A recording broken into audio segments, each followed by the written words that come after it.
ጤና ይስጥልኝ የተከበራችሁ የቻናላችን ቤተሰቦች እንዴት ቆያችሁልን? አዳዲስ መረጃዎችን ይዘን መጥተናል። አብራችሁን ቆዩ የአክብሮት ግብዣችን ነው። በፖሊስ ቁጥጥር ስር በዋለው ጦማሪ ምክንያት የፖሊስ ምክትል አዛዡ ስራቸውን ለቀቁ። የኢራንና የእስራኤል ግጭት መባባሱን ተከትሎ ትራምፕ የቡድን ሰባት ጉባኤን አቋርጠው እንደወጡ ተገልጿል። የአዲስ አበባ ከተማ ደንብ ማስከበር ባለስልጣን በቂርቆስ ክፍለ ከተማ ወሎ ሰፈር አካባቢ በእግረኛ መንገድ ላይ መኪና ሲነዱ የተገኙ 3 አሽከርካሪዎች በቁጥጥር ስር ውለዋል። እነዚህ አሽከርካሪዎች በእያንዳንዳቸው 100 ሺህ ብር ተቀጥተው በድምሩ 300 ሺህ ብር ከፍለዋል። እንደዚሁም በስራ ላይ እያለ ህይወቱ ያለፈው የኢትዮጵያ ዜና አገልግሎት የካሜራ ባለሙያ ብዙአየሁ ብርሃኑ ስርዓተ ቀብሩ ተፈጽሟል። የኢትዮጵያ ዜና አገልግሎት ከፍተኛ የካሜራ ባለሙያ የነበረው ብዙአየሁ ብርሃኑ የቀብር ስነ ስርዓቱ የተፈጸመው በፈረንሳይ ጉራራ ቅዱስ ጊዮርጊስ ቤተክርስቲያን ሲሆን ከፍተኛ የመንግስት ባለስልጣናትና ሌሎችም ተገኝተዋል። እነዚህንና ሌሎችም አዳዲስ መረጃዎችን ይዘን መጥተናል። አብራችሁን ቆዩ አክብሮት ግብዣችን ነው። ወደ ቀዳሚው መረጃችን እንሻገራለን። ወደ ቀዳሚው መረጃ ስንሻገር በፖሊስ ቁጥጥር ስር እያለ በሞተው ጦማሪ ምክንያት የኬንያ ፖሊስ ምክትል አዛዥ ስራቸውን መልቀቃቸው ተሰምቷል። የኬንያ ፖሊስ ምክትል አዛዥ ኤሊዩድ ጋላት በፖሊስ ቁጥጥር ስር እያለ ህይወቱ ባለፈው ጦማሪ አልበርት ኦጁዋንግ ሞት ምርመራ እየተደረገ ባለበት ወቅት ስራቸውን መልቀቃቸው ተሰምቷል። ጦማሪውን በማህበራዊ የትስስር ገጾች ላይ ስሜን አጠፋ ያሉት የፖሊስ አዛዡ ስራቸውን እንዲለቁ ከተቃዋሚዎችና ከሰብአዊ መብት ተሟጋቾች ጫና ውስጥ ነበሩ። ፖሊስ በመጀመሪያ ጦማሪው ህይወቱ ያለፈው በራሱ ላይ ባደረሰው ጉዳት መሆኑን ቢያሳውቅም የአስክሬን ምርመራ ውጤቱ በተደረገ ጥቃት እንደሆነ ካረጋገጠ በኋላ ነው መግለጫውን ለማስተካከል የተገደደው። የፖሊስ አዛዡ ምንም አይነት ጥፋት እንዳልፈጸሙ ቢገልጹም እንደ ምክትል ፖሊስ አዛዡ ኃላፊነታቸውን በጥሩና መልካም እሳቤ ስራቸውን ለመልቀቅ መወሰናቸውን በሰጡት መግለጫ ተናግረዋል። በአሳዛኙ ክስተት ምርመራ የሚጠበቅብኝን ድጋፍን ለመስጠት ስል ይህን ውሳኔ ወስኛለሁም ብለዋል። ወደ ቀጣዩ መረጃ ስንሻገር የኢራንና የእስራኤል ግጭት ተባብሶ 5ኛ ቀኑን መያዙን ተከትሎ የአሜሪካው ፕሬዝዳንት ዶናልድ ትራምፕ በካናዳ እየተካሄደ ያለውን የቡድን ሰባት ጉባኤ ከመጠናቀቁ በፊት አቋርጠው መመለሳቸው ተገልጿል። በኢራንና በእስራኤል መካከል እየተባባሰ ከመጣው ግጭት ጋር ተያይዞ ፕሬዝደንቱ ወደ ዋሽንግተን መመለስ አለባቸው ሲል ዋይት ሀውስ አስታውቋል። ግልጽ በሆኑ ምክንያቶች ቀደም ብዬ መመለስ አለብኝ ሲሉ ትራምፕ የተናገሩ ሲሆን የዋይት ሀውስ ብሔራዊ ደህንነት ምክር ቤት እንዲሰበሰብ ትዕዛዝ ማስተላለፋቸው ሪፖርቶች ወጥተዋል። አሜሪካ በመካከለኛው ምስራቅ ያለውን የመከላከል አቅም ለማሳደግ ወደ ቀጠናው ተጨማሪ መሳሪያ እንደምታሰማራ የአሜሪካ መከላከያ ሚኒስቴር ተናግረዋል። ነገር ግን አሜሪካ እስራኤል በኢራን ላይ እየፈጸመች ያለችውን የማጥቃት ዘመቻ ልትቀላቀል ትችላለች የሚሉ አስተያየቶች የአሜሪካ ባለስልጣናት ውድቅ አድርገውታል። ፕሬዝደንቱ ጉባኤውን ከመጠናቀቁ በፊት ቀድመው በመሄዳቸው ምክንያት ከዩክሬን ፕሬዝደንት ቭላዲሚር ዘለንስኪና ከሜክሲኮ ፕሬዝደንት ጋር ለማክሰኞ ታቅዶ የነበረ ውይይት አይካሄድም። ሰኞ ዕለት በነበረው የፎቶ ፕሮግራም ትራምፕ ወደ ዋሽንግተን መመለሳቸው ለትልቅ ጉዳይ መሆኑን ተናግረዋል።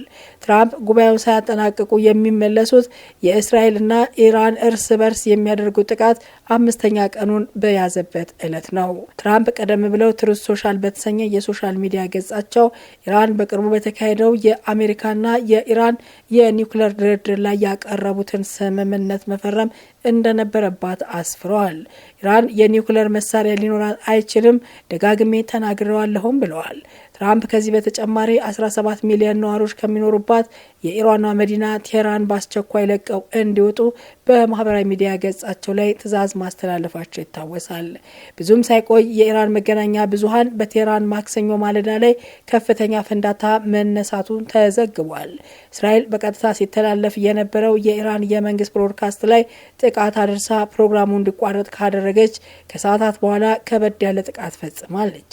በእስራኤል ሰኞ ለማክሰኞ አጥቢያ በቴል አቪቭ የአየር ጥቃት ማስጠንቀቂያዎች እየተሰሙ ሲሆን የኢራን ሚሳኤሎች ወደ እስራኤል ተወንጭፈዋል።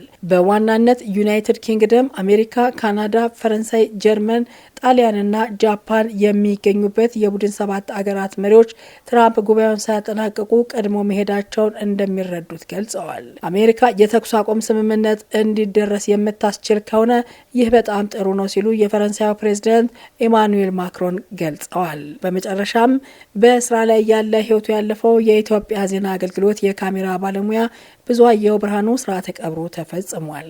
የኢትዮጵያ ዜና አገልግሎት ከፍተኛ የካሜራ ባለሙያ የነበረው ብዙአየሁ ብርሃኑ የቀብር ስነ ስርዓቱ በፈረንሳይ ጉራራ ቅዱስ ጊዮርጊስ ቤተክርስቲያን ከፍተኛ የመንግስት ባለስልጣን ወዳጅ ዘመዶቹና ባልደረቦቹ በተገኙበት ነው የተፈጸመው። በቀብር ስነ ስርዓቱ ላይ የጠቅላይ ሚኒስትሩ የማህበራዊ ጉዳዮች አማካሪ ሚኒስትር መዋዘ ጥበባት ዲያቆን ዳንኤል ክብረት እንዲሁም ደግሞ የመንግስት ኮሚኒኬሽን አገልግሎት ሚኒስትር ዶክተር ለገሰ ቱሉ፣ የብልጽግና ፓርቲ ዓለም አቀፍና የህዝብ ግንኙነት ዘርፍ ኃላፊ ዶክተር ቢቂላ ሁሪሳ እንዲሁም ደግሞ የጠቅላይ ሚኒስትሩ ጽህፈት ቤት ፕሬስ ሴክሬታሪያት ኃላፊ ቢለኔ ስዩም፣ የባህልና ስፖርት ሚኒስትር ዴታ ረዳት ፕሮፌሰር ነብዩ ባዬ፣ ፕሬዝዳንቱ ጽህፈት ቤት ኃላፊ አምባሳደር ትዝታ ሙሉጌታ እንዲሁም ደግሞ የመንግስት ከፍተኛ የስራ ኃላፊዎች፣ ቤተሰቦቹና የስራ ባልደረቦቹ እንዲሁም ወዳጅ ዘመዶቹ ተገኝተዋል። አቶ ብዙአየሁ ብርሃኑ ከአባቱ ከአቶ ብርሃኑ መኮንን እንዲሁም ከእናቱ ወይዘሮ ጥሩ ታደግ ህዳር 29 ቀን 1980 ዓ.ም በአዲስ አበባ የካ ክፍለ ከተማ ልዩ ስሙ ፈረንሳይ ተብሎ በሚጠራ አካባቢ ተወልዷል። እድሜው ለትምህርት እንደደረሰም የመጀመሪያ ደረጃ ትምህርቱን በመካነ ህይወት ትምህርት ቤት፣ ሁለተኛ ደረጃ ትምህርቱን ደግሞ በከፍተኛ 12 የቀለም ትምህርቱን ተከታትሎ አጠናቋል። በከፍተኛ ትምህርቱም የአድቫንስድ ዲፕሎማ በኤሌክትሮኒክስ ኮሚኒኬሽን ማኔጅመንት ቴክኖሎጂ በደረጃ 5 ተመርቋል። ሁሌም ቢሆን ራሱን በእውቀት ማሳደግ የሚወደው ብዙአየሁ የከፍተኛ ትምህርቱን በመቀጠል በአዲስ አበባ ሳይንስና ቴክኖሎጂ ዩኒቨርሲቲ በኮምፒውተር ሳይንስ ኢንፎርሜሽን ቴክኖሎጂ የመጀመሪያ ዲግሪ አግኝቷል። በስራው ዓለምም ቢሆን ከሚያዝያ 2004 እስከ 2005 ዓ.ም በጠቅላይ ፍርድ ቤት በድምጽ ባለሙያነት ስራ ሀብሎ ጀምሯል። የስራ ትጋትና የመልካም ሰብዕና መገለጫ የሆነው ብዙአየሁ ከሐምሌ 2005 እስከ 2007 ዓ.ም ባሉት ተከታታይ ዓመታት በቀድሞ አዲስ አበባ መገናኛ ብዙሃን ኤጀንሲ በአሁኑ ደግሞ የአዲስ ሚዲያ ኔትወርክ በካሜራ ባለሙያነት ከህዳር 2008 ዓ.ም ጀምሮ ህይወቱ እስካለፈበት ቀን ድረስ ደግሞ በኢትዮጵያ ዜና አገልግሎት በከፍተኛ ካሜራ ባለሙያነት ተቋሙንና ሀገሩን በትጋትና በታማኝነት እያገለገለ ነበር። ብዙአየሁ በአብሮ አደጎቹ በስራ ባልደረቦቹና በሙያ አጋሮቹ አጠራር ካሜራ ይቀርጻል ሳይሆን በካሜራ ስዕል ይስላል የሚባልለት ደከመኝ የማያውቅ ታታሪና ለበርካቶችም አርያ የሆነ ባለሙያ መሆኑን ድርጅቱ የኢትዮጵያ ዜና አገልግሎት መስክሮለታል። በስርዓተ ቀብሩ ላይ የመንግስት ከፍተኛ ባለስልጣናትና የኢትዮጵያ ዜና አገልግሎት የስራ አመራር ቦርድ አባላት የአበባ ጉንጉንም አኑረዋል። ድርጅቱ በአቶ ብዙአየሁ ብርሃኑ ህልፈት የተሰማውን ጥልቅ ሐዘን እየገለጸ ለቤተሰቦቹ፣ ለሙያ አጋሮቹና ለወዳጅ ዘመዶቹ ሁሉ መጽናናትን ተመኝቷል። እኛም እንደዚሁ ለተከበሩ ቤተሰቦቹ፣ ለወዳጅ ዘመዶቹና ለመላው ኢትዮጵያ ህዝብ እንዲሁ መጽናናትን እንመኛለን። መልካም ጊዜ በያላችሁበት ቸር ይቆየን።